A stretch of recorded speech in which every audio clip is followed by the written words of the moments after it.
स्वागत है मेरी फेरी टेल एडवेंचर में। सड़क सुबह की धूप में कांच जैसी चमक रही थी। हवा लीला के बालों से खेल रही थी और उसकी कार धीरे धीरे गुनगुना रही थी। लेकिन उसे कार कहना ठीक नहीं था। वो तो एक कलाकृति थी।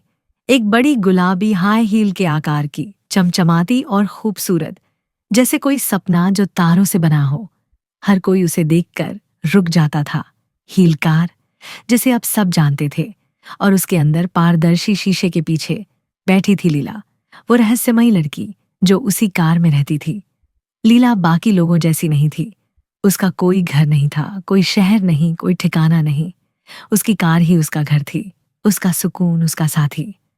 वो उसी में सोती, डैशबोर्ड के नीचे बने छोटे किचन में खाना बनाती और गुनगुनाती हुई सफर करती जाती।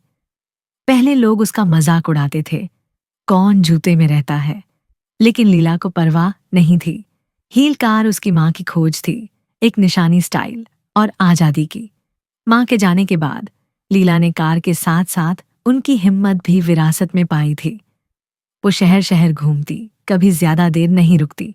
जहां से गुजरती वहां सड़क पर हल्की गुलाबी चमक छोड़ जाती, जैसे रास्ते खुद उसे याद रखना चाहते हो।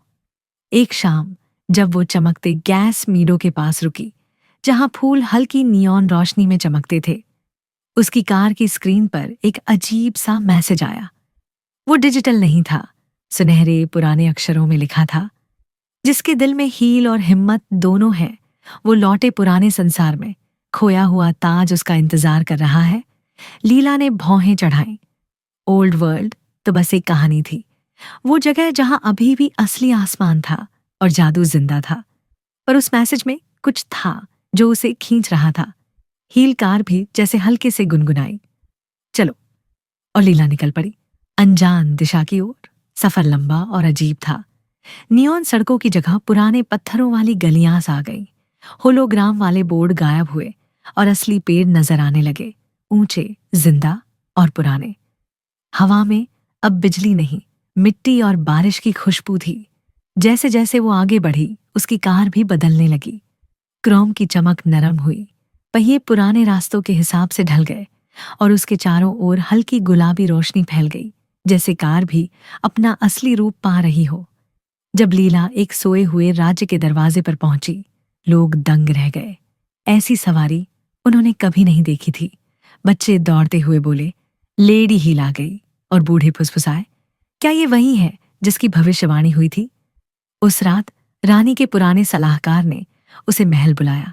महल सुनहरी लालटनों से जगमगा रहा था और वहां सिंहासन पर बैठा था एक युवा राजकुमार, ऑरियन, शांत, गहराई भरी निगाहों वाला। तुम आ गई, उसने कहा, जैसे वो उसे हमेशा से जानता हो।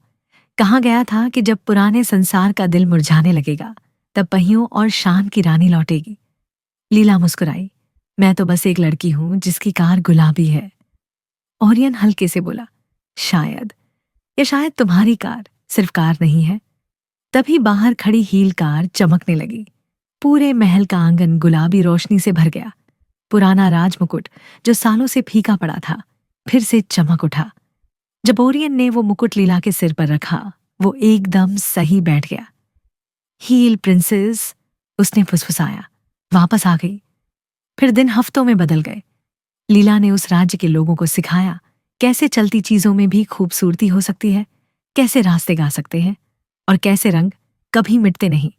और ओरियन ने उसे सिखाया वो जादू जो धरती में छिपा है, नदियां जो गाती हैं, तारे जो कहानियां बताते हैं और फूल जो महसूस करते हैं।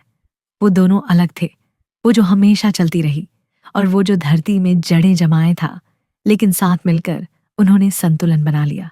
एक शाम जब आसमान गुलाबी और सुनहरा था, ऑरियन ने पूछा, क्या तुम यहीं रहोगी राजकुमारी? ये राज्य फिर से जिंदा है तुम्हारी वजह से। लीला मुस्कुराई और अपनी हील कार पर हाथ फेरा।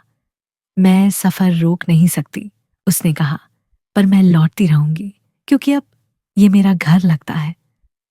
और यूं ही वो चलती रही, वो हील प्रिंसेस जो दो दुनियाओं के बीच सफर करती थी, जहां भी जाती रोशनी और मुस्कान छोड़ जाती। कभी कभी लोग कहते हैं कि उन्होंने रात के आसमान में एक गुलाबी चमक देखी, एक हील कार जो तारों के बीच दौड़ रही थी। और वो जानते थे प्यार अब भी सफर पर है। हर कहानी की किताब में एक लाइन लिखी गई, वो हील में आई, दिल से राज किया और भविष्य को अतीत से जोड़ दिया। माँ पापा से प्यार करने वाले बच्चे चैनल को जरूर सब्सक्राइब करें। धन्यवाद।